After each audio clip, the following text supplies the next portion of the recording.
nag-imbestiga po kami dyan dun sa visit na yan, and we have established that on 2 occasions, Vice President Sara Duterte visited the BJMP in Campagong Diwa, initially trying to visit Ramil Madriaga, but we were informed by Madriaga that ayaw niyang humarap. Una-una, NBI Director, hindi kami naniniwala sa'yo na gusto yung bisitahin ni BP Sara Duterte si Madriaga.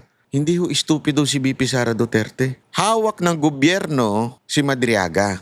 Why gobyerno? Kasi ang Bureau of Correction o yung BJMP din, hindi ko alam kung anong naghamahawak sa kanila dyan, ay yan po ay gobyerno. Gobyernong, alam naman natin, kinakalaban si BP Sara Duterte. So, alam na nga pinagbibintangan siya na meron siyang link kay Madriaga na nagbibintang sa kanya. Abay, dadalawin niya pa. Ang tanga naman niya. Puno na CCTV yung kulungan.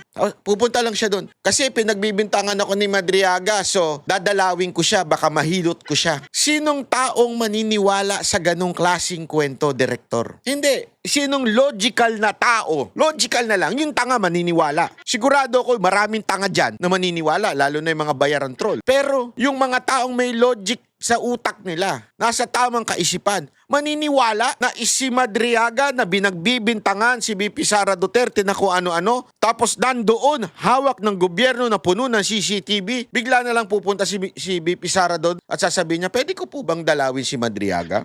Wow! Sasabihin ng iba, aba, may ebidensya, meron ditong record. Aba, yung record ba na yun ay masasabi mo lehitimo na record? Agad-agad?